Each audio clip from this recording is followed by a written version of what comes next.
In this video, I want to talk about institutional power. What is institutional power and why does it matter? It matters because you have been conditioned by institutions. So without institutions, you wouldn't have been what you are today. The world functions through institutional power. Now, what is an institution and what's an institute? An institute is an organization that has a particular purpose. It's often related to science or to research, but that's what an institute is. And it also relates to the legal system. So an institute can be a school where they teach you how to build cars, or it can be some organization where they train law enforcement. So an institute is just that organization with just one purpose. An institution is an organization that has a religious background. Look at that, religious. That's a religious background and it's meant to shape social behavior of a population. So an institute is similar to a company. They are providing a service or a product and they specialize in it. An institution is an organization with a religious background. Big difference. So an institution shapes social behavior based on a religious conviction. It comes down to this. You have a group of people that live in a place. Let's say you have a shore and you have around 2,000 people living there, a small tribe. And in that tribe, they want everyone to follow a certain conduct. In order for there to be harmony in the community, they want everyone to follow after the same purpose. To achieve this, they need to convince the youth that the goals they put in front of them are worth it. So they fabricate these archetypes, these collective images that they present to the youth to worship. And in order to make this archetype appear real, they will come with symbols, sculptures, buildings, all of that to give the suggestion that the archetype that has been presented onto them is real and that is worthwhile to chase after it. That is how they do it in the world. And the ancient Greeks did this quite well. That's why their civilization lasts till this day. The world system we have today is a leftover of the Greek Empire. So, an institution is a religious foundation upon which a community builds their social expectations.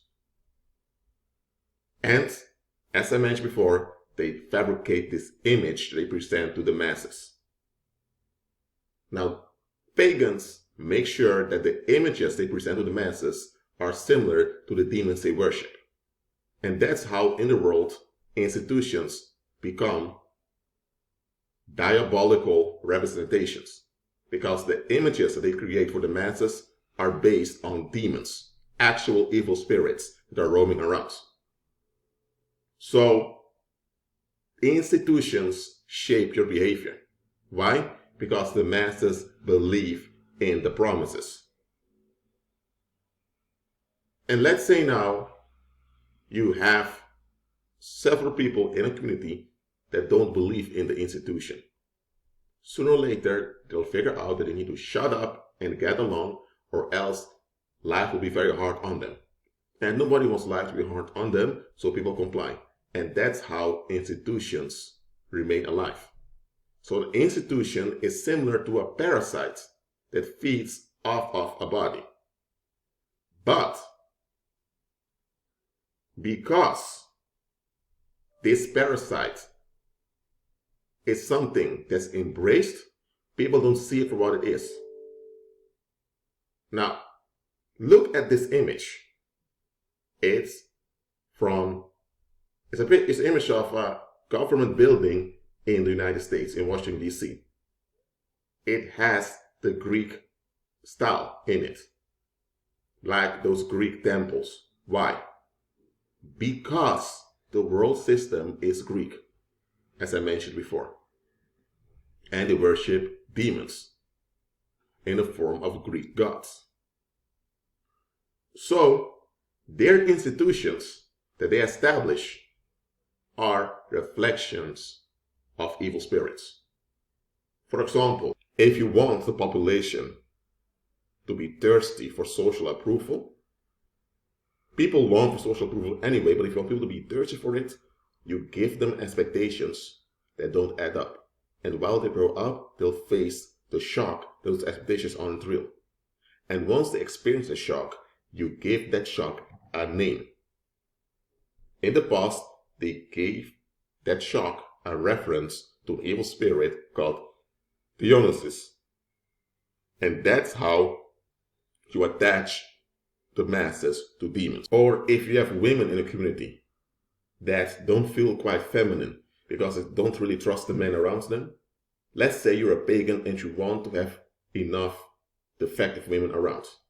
Then you worship Jezebel, one of Satan's daughters, so you give those women a female hero figure to look after, or better said, to model themselves after, and then they'll feel validated.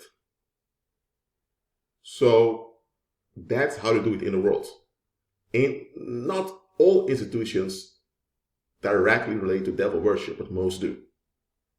It's important to understand this as a believer, because too often we don't see things as they are. Because sometimes we are blinded by institutions ourselves. Institutional power comes down to this. There are expectations that somewhere in history our forefathers laid down. We are not allowed to question why our forefathers held onto those expectations. It's your job to honor the dead by continuing the legacy. And if you don't, then you're a thief, you're unthankful, you're a piece of trash of a human being, and you don't deserve to live. That is the message society gives onto you.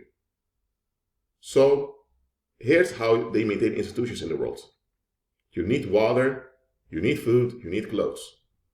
You don't have the means to get your own water, your own food, and your own clothes all the time, especially not when you're just born. So you rely on others. So you have farmers producing the food, you have people that breed livestock, that breed the animals from which you can get the cotton and the wool for the clothes. You have the craftsmen that make the clothes. You have the bakers that bake the bread. So you have all those people with their occupations in a community. The pagans make sure that key figures in the community, so the wealthiest farmers, the most skilled architects, the most skilled bakers, that all of them are involved in devil worship. So what happens is, they together become the people that manage the supply of the primary needs. And for you, there is one outcome. You either comply with whatever the community expects of you, or else you get no food. And if the community can't get away with not giving you food, they will give you food, water, and clothes, but they don't want to talk to you. So emotionally you're starved, and emotionally you lose your mind because you don't have social connection with others. So your primary human needs are used to blackmail you into agreeing with ancient agreements. And that's how they tie you to idols. So when you're an adult, it's like this. For you to survive, you need food, water, clothes, a place to stay, and you need currency, or better, money, to pay for all of those. Now, the cult that runs this place, we are the ones printing the money. But we decided that for you to get the money that you need in daily life, you need to hand over your body and your mind to become part of this hive mind. If you don't, allow us to control how you feel, how you think, how you interact with other people, with whom you interact with, if you don't allow us to be God over you, then guess what? You can't get a job because nobody will accept you. And if you don't have a job, you can't pay for your daily needs. And if you can't pay for daily needs, other people will likely avoid you, so you'll likely die. You have this need for social connection. Okay, so you're a young man and you have your sexual interests, you want to start a family. Okay, the women in this community are trained to think a certain way. So if you want to get involved with one of those women, you'll need to bend over to their expectations, or else you won't get laid, or else you'll be ignored. And you have the chance that you won't be valued as a man in the community. You see how they do it? That's how they had a hold on you. But while growing up, you slowly get accustomed to this type of blackmail that you don't even realize anymore it's blackmail. And because you have been shaped after the ancient expectations that these institutions are transferring onto you, when you realize something is wrong, you don't have the mental capacity to figure out what is wrong because your mind has been deformed by the institutions. Institutional power is you not being able to survive because basic needs are taken away from you if you don't comply with the collective expectations. That's why those that governments rolled came with this thing called jobs, where you have to work from 9 to 5, 40 hours a week. Why? Because when you have to work 40 hours a week, you have no choice but to conform to collective expectations. And once you're tired in the weekend, you don't have the mental capacity to reflect well on things anymore. So that's how they keep you stuck in this pattern called society. Institutional power can only work if there is inequality. There must be a small group of men those are the devil worshippers, and they must have a paranormal hold on the community. When the most people in the community are in fear, the wizards have a hold on that community. And once they have a hold on the community, they can trigger people to do what they want, and that's how they get a hold on most of the resources. And that's how they are able to stand. That's why their institutions have power. And that's why they can manifest this power in the form of flags, coat of arms, symbols, logos, or anthems. That's how they do it. The moment you have a community where many of the people become economically relevant in small communities, the institutional power of the nation will disappear. Because institutions remain relevant because they're needed. And the only way they can remain needed is when the problem persists. So there must be inequality of access to resources so that people consider institutions as relevant. For example, there must be crime in the community for the police to exist.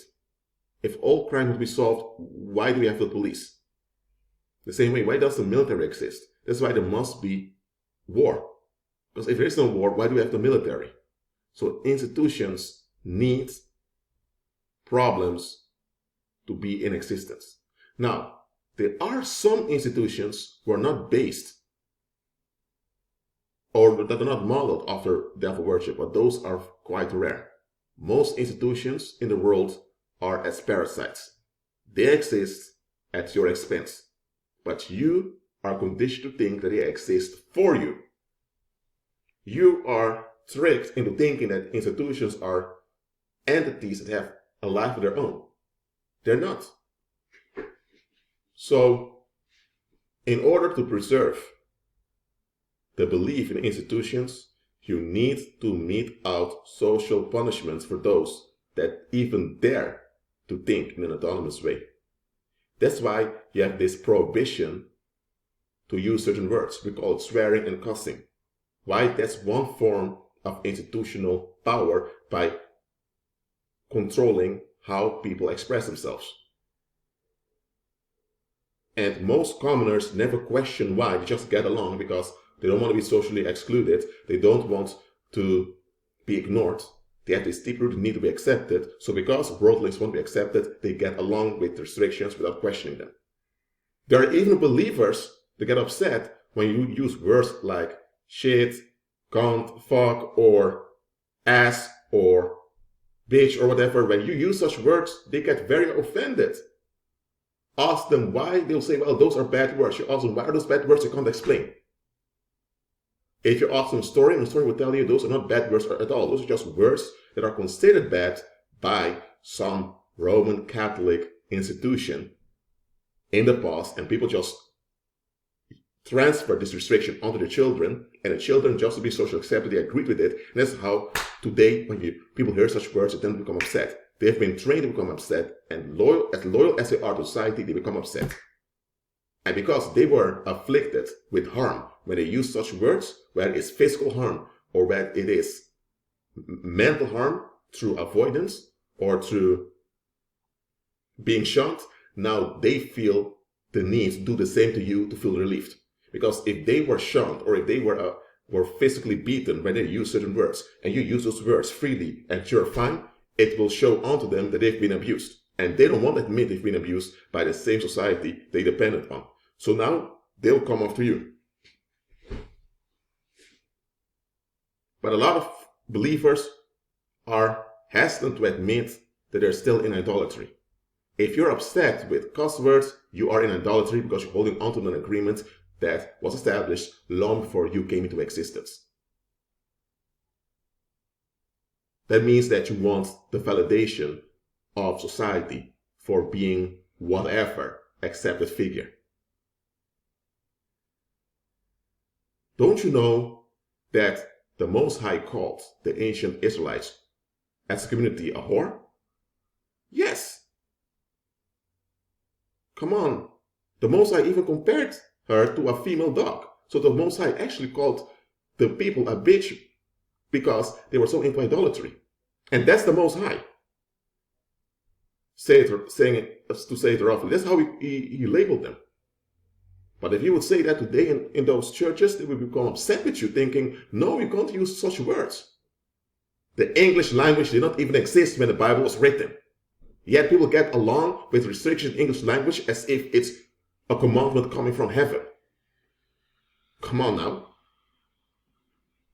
Look, the reason I give the example of quote-unquote swear words and cuss words, which actually don't exist, is because people are so deformed in their thinking that they can't realize that they are being scammed. Worldly institutions are there to keep you blind.